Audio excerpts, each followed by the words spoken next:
Salut les gourmands! Aujourd'hui une recette très simple, une recette du soir, très fraîche, tarte fine aux 3 tomates. 3 tomates, qu'est-ce que l'on a? On a une noire de Crimée, très connue maintenant, tomate ananas, donc jaune, et les petites vertes, bien plus rares, une Roma, ça s'appelle Roma verte, et très souple. Voilà, on va faire un mix des trois, on va jouer sur les couleurs, on va donner un peu de personnalité à notre pâte avec un mélange d'herbes fraîches. Et ça, on va personnaliser notre pâte feuilletée. On va faire une tarte fine à la pâte feuilletée, quelques olives, un peu de moutarde. Et comme il me restait quelques petites tomates cerises, on verra, on va peut-être les mettre. Allez, on attaque notre montage. Alors, une simple abaisse de pâte feuilletée. Alors, on va personnaliser, c'est là le secret de cette tarte fine, notre pâte. Alors, il me restait un peu d'huile, 2 tomates confites d'une précédente recette. Bon, évidemment, on fait ça avec de l'huile d'olive. Je vous rappelle que normalement, une tarte à la tomate, très souvent, on fait cuire l'abaisse, c'est-à-dire votre feuilletage un peu en amont, pour mettre vos tomates qui vont dégorger de jus et qui décuisent la pâte. Alors bon, on n'a pas envie de s'embêter. On va faire une petite astuce qui va permettre de cuire la tomate directement avec la pâte. Alors vous voyez, pour donner un peu de personnalité, un petit coup de moutarde forte. Après, on met les parfums qu'on veut.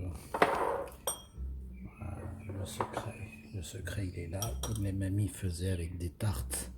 Quand ils faisaient des tartes aux fruits, ils mettaient du vieux pain rassis au fond du plat. Ben là, c'est pas un vieux pain rassis. Il me restait un petit peu de pain aux figues. Donc ça va donner un petit goût très sympathique. Et du fait qu'on a mis ce pain de mie, on peut faire ça à la chapelure. Hein. Si vous avez une chapelure d'herbe, ça marche très très bien aussi. Ouais.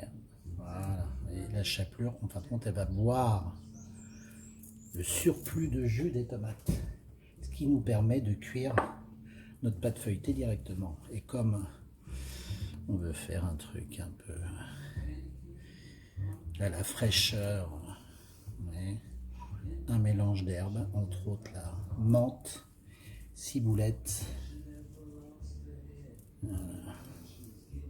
Alors, vous voyez, nos tomates en ordre de bataille. On coupe pas trop fin. On veut sentir la tomate. Allez, on va monter notre tarte à la tomate. Regardez. Tac. Je vous rappelle que la tomate est un fruit.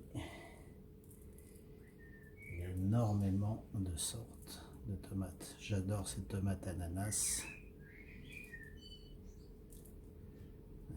On va pas tout à fait avoir évidemment la même cuisson. Vous voyez celle-ci. Les petites romas là, elles sont très juteuses. Alors ce qui est très intéressant, cette tarte, évidemment ça fait un plat. Et vous pouvez vous en servir comme un légume, surtout avec du poisson. Voilà, tac, tac. Ok, un peu de rouge. Voilà, ça c'est une tarte.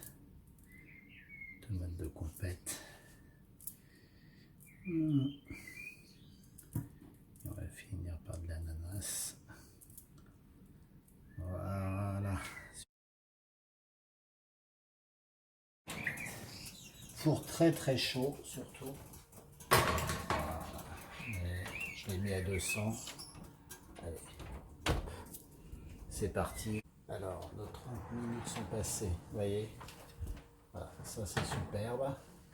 Elle est cuite. On veut surtout garder encore le goût du fruit cru. Okay. Voilà. Le dessous est cuit. Ça c'est superbe. Voilà. Une belle tarte à la tomate. Vous voyez, notre tarte est cuite parfaitement. un peu compotée. Ah, c'est chouette ça. Vous la servez directement à table de solution. On la sert chaude, comme celle-ci. Et voilà. Ou j'attends qu'elle refroidisse. On la mange tiède. Hein. Quand même beau comme ça. Hein. En plus, comme elle est chaude. Voilà. Le basilic qui va compoter dessus, ça lui donne encore plus d'essence. Voilà. Mais le but du jeu, c'est que votre pâte soit croustillante comme ici, vous voyez. Elle est super croustillante et ça c'est top.